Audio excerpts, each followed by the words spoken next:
The automatic doors slid open, letting in the humid Memphis air. In aisle 3, a young mother clutched a near-empty wallet, her toddler tugging at her skirt. Witnesses say a man in a white jacket paused his cart, watching. It was Elvis Presley. Stay with me, because what happened next wasn't a handshake or a photo. It was the kind of quiet kindness that never made headlines, but still brings people to tears 50 years later. The hum of the store's fluorescent lights was constant, until the automatic doors sighed open, letting in a wave of humid Memphis air. And the man in the white jacket. It was mid-July 1975. According to locals, this neighborhood market sat just a few blocks from the edge of downtown Memphis, the kind of place where you knew the cashier's name, and the milk was stacked in metal coolers that clanged when you shut them. Witnesses say Elvis Presley walked in that afternoon wearing a crisp white sports jacket, dark aviator sunglasses, and his hair perfect, even in the summer heat. He often shopped during slow hours to avoid crowds, but that day the aisles weren't empty. In aisle 3, under the harsh white lights, a young mother stood still, late 20s maybe. Her dress, a faded floral print, hung a little loose. In her palm she counted coins, thumbs sliding over nickels, pressing them into place. At her side, a toddler tugged at her skirt. Barefoot, the hem of his hand-made-down overalls was frayed, one strap twisted. In his small hand, a dented red toy truck, the kind that rattled with every step, Elvis noticed. Witnesses recall he stopped mid-stride, one hand resting on the cart's handle, eyes fixed on the boy. There was no smile yet, no words, just a look, the kind that says he's already thinking 3 steps ahead. From the next aisle over came the rustle of cereal boxes being shifted. The mother reached up for a bright yellow box on the top shelf, then froze, looked at the coins in her hand, and put it back. She picked a smaller bag from the lower shelf instead. Elvis stayed where he was, head slightly tilted, watching her make that trade. The boy looked up at him, not the way a child looks at a stranger, but with wide-eyed recognition, his lips parted, a tiny breath. The word came out barely above a whisper. Elvis. The mother's eyes darted to her son, then to the man in the white jacket. She swallowed hard, as if unsure whether to acknowledge it, or pretend she hadn't heard. And that's when everything began to change. The boy's voice had carried just far enough, and Elvis started to move. The boy's whisper hung in the air like a chord that hadn't resolved. Elvis, the toddler said again, this time with a little more confidence, as if repeating it would make the moment real. The young mother glanced around, cheeks flushing. She tried to pull her son closer, murmuring something only he could hear. But her hands were still full, coins in one palm, the smallest cereal bag balanced against her hip. Elvis smiled, not the wide stage-ready grin the cameras knew. This was smaller, softer. He adjusted his sunglasses with one hand, the cart handle still under the other. He didn't step forward. Not yet. From a few aisles over came the faint hum of the store's refrigerated section, the click of a cash register drawer, and the shuffle of another shopper passing by. The mother turned her attention back to the shelves, choosing a jar of peanut butter and slipping it into her basket. Elvis kept watching. Then something shifted. She reached into her cart, pulled out a box of macaroni, hesitated, and put it back. In its place, she set a smaller, cheaper package. According to a cashier working that day, you could see he was deciding something, like he was weighing whether to stay invisible or step in. A man near the bakery section caught sight of Elvis and nudged his wife. A murmur started low at first, then spreading down the aisles. Heads began to turn. Elvis finally gripped the cart with both hands. He turned, heading toward the checkout lanes, but not toward his own cart of groceries. He left it where it was, abandoned between shelves of canned goods. The mother didn't notice him move. She was too focused on the small stack of items in her basket and on the coins she kept recounting, as if willing them to stretch further. Her son, though, he watched every step Elvis took. His small fingers curled tighter around the dented truck. When Elvis reached the front of the store, he didn't choose an empty lane. Instead, he stepped directly behind her. The sound of his shoes on the linoleum was quiet, but the effect wasn't. The cashier looked up, froze for half a second, then tried to compose herself. The man in line ahead of her, a stranger, glanced back, eyes wide. The mother sensed it then, a presence close enough to feel. She turned her head slightly, just enough to see him out of the corner of her eye. Her breath caught. She faced forward again, as if pretending not to notice would protect her from whatever was about to happen. And still, Elvis said nothing. He simply waited. The conveyor belt began to move, and her groceries started sliding toward the register. The belt began to hum, pulling the first loaf of bread forward. Elvis stood close enough now for the mother to hear the faint rustle of his jacket as he shifted his weight.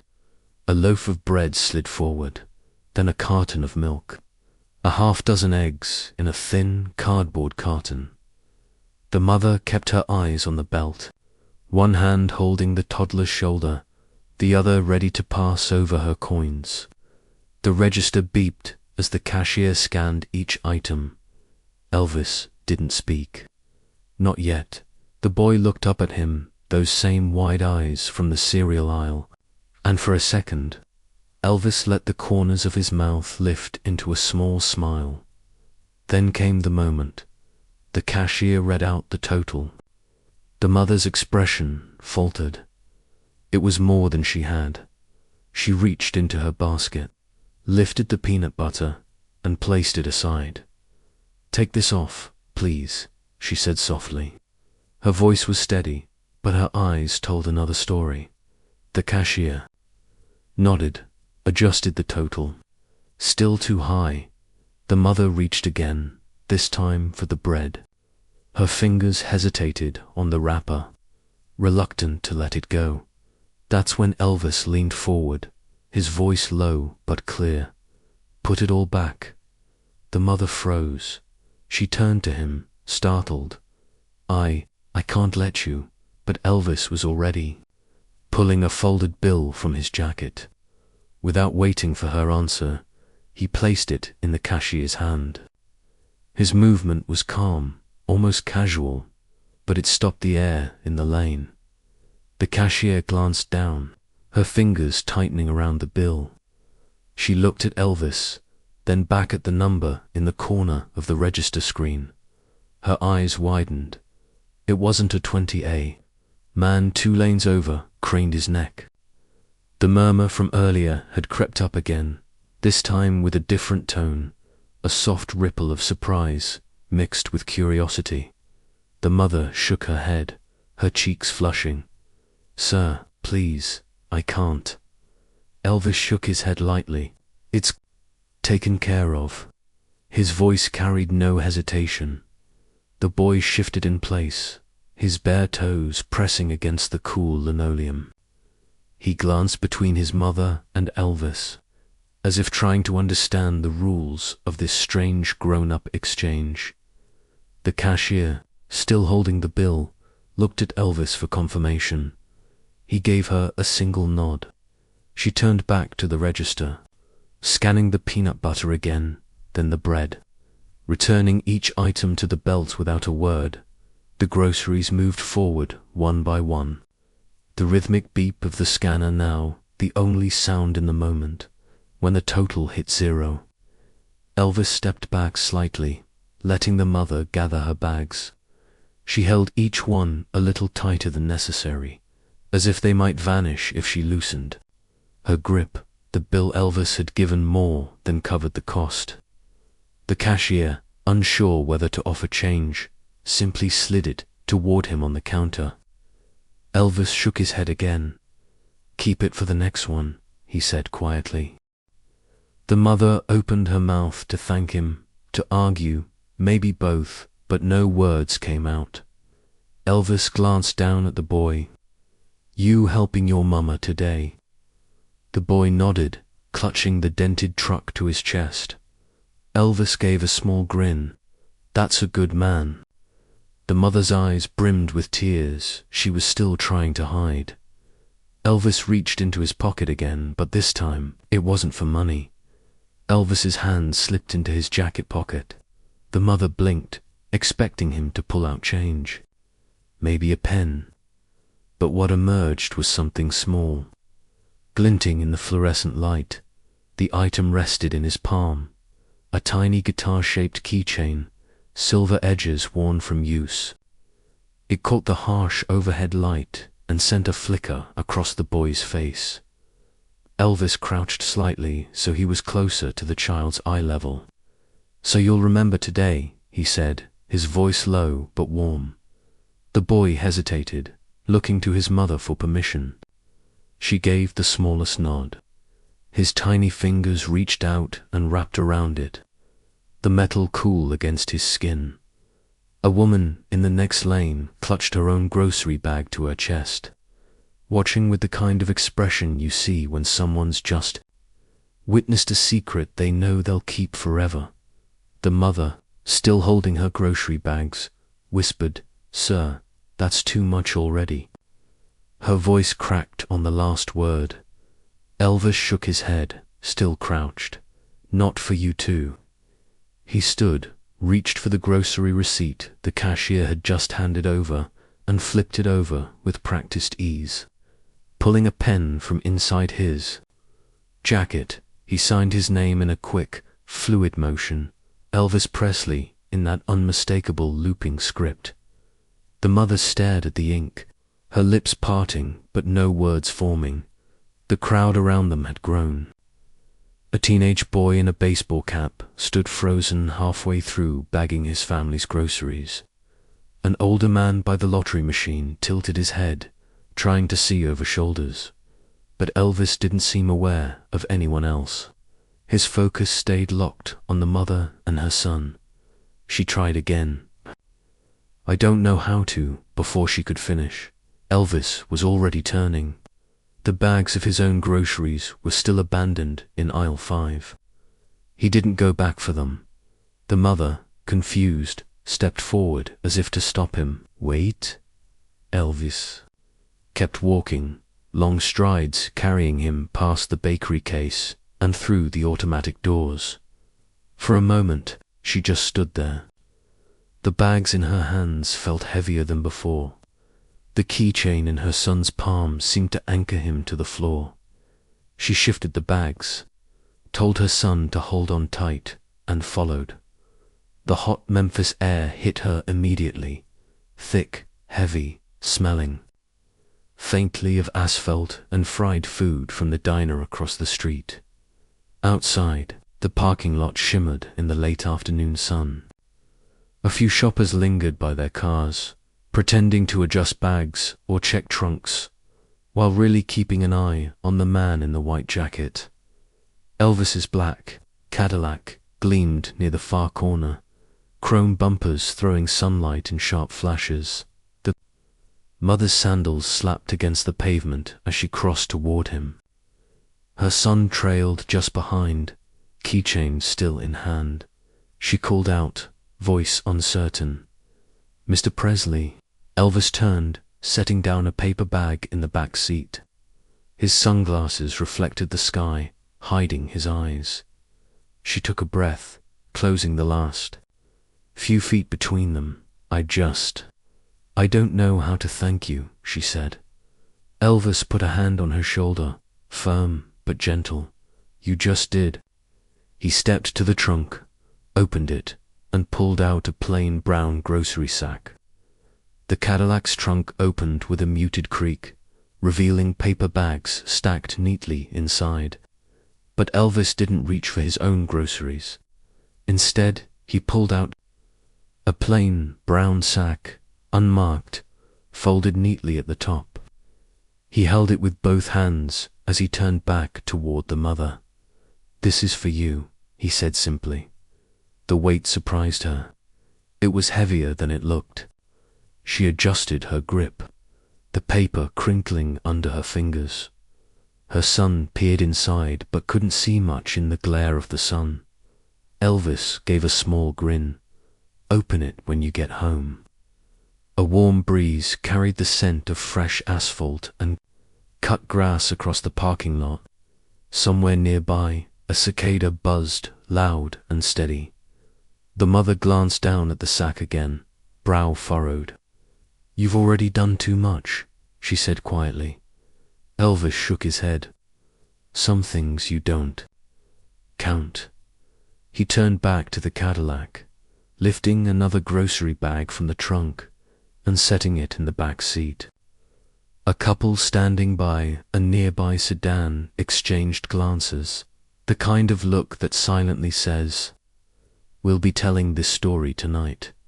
The boy shifted his weight from one bare foot to the other, still holding the guitar keychain. The metal had already warmed in the sun. The mother tried again. "Mr. Presley," Elvis cut her off gently. "Enjoy it, that's all." There was no fanfare, no flourish. Just that quiet instruction.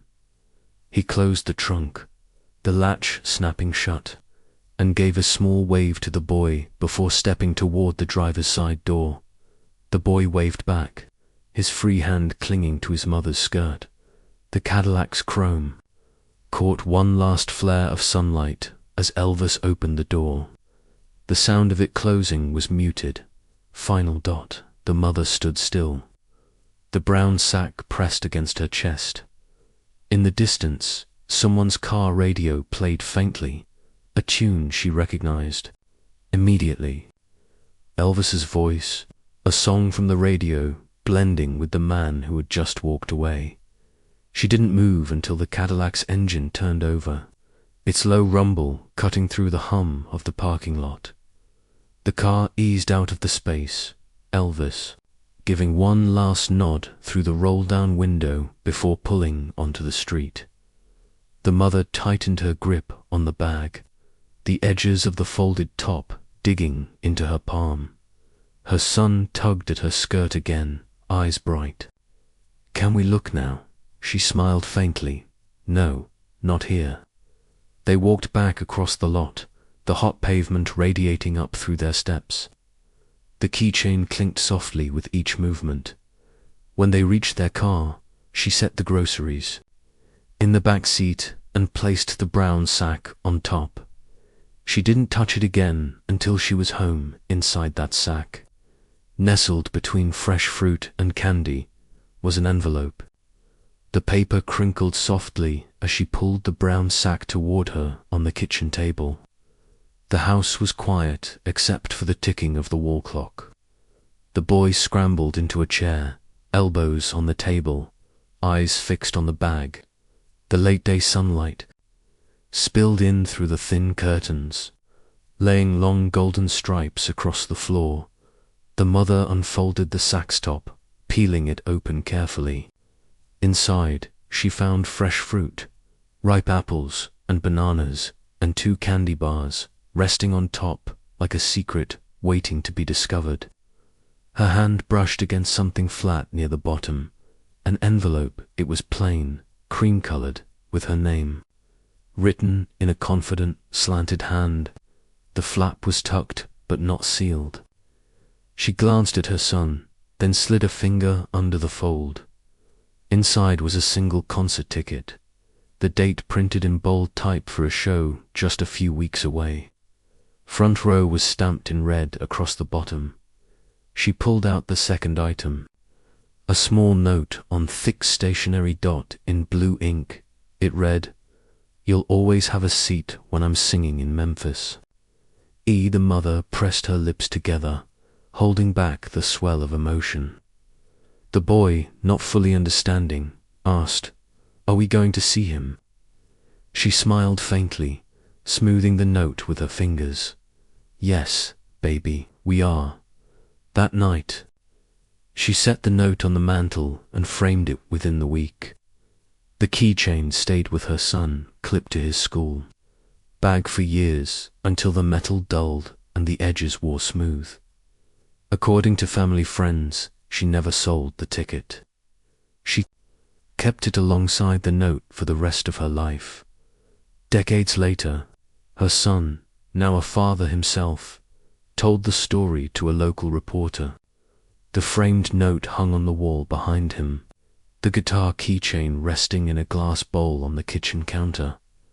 "That day," he said, "taught me something I've never forgotten, how a small act, one moment, can fill a lifetime."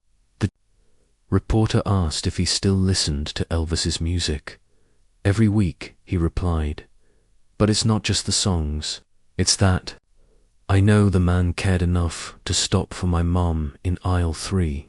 The kindness had outlived the moment, outlived the fame, and it had lived on in the choices the boy-turned-man made for his own family. Because kindness, the quiet kind, without cameras, lasts longer than we think. Sometimes the greatest gifts aren't the ones we expect, but the ones that arrive between the bread and the milk. In a brown paper sack. If this moved you, share it with someone who believes the smallest. Kindness can last a lifetime. And tell me, what's the moment of generosity you'll never forget?"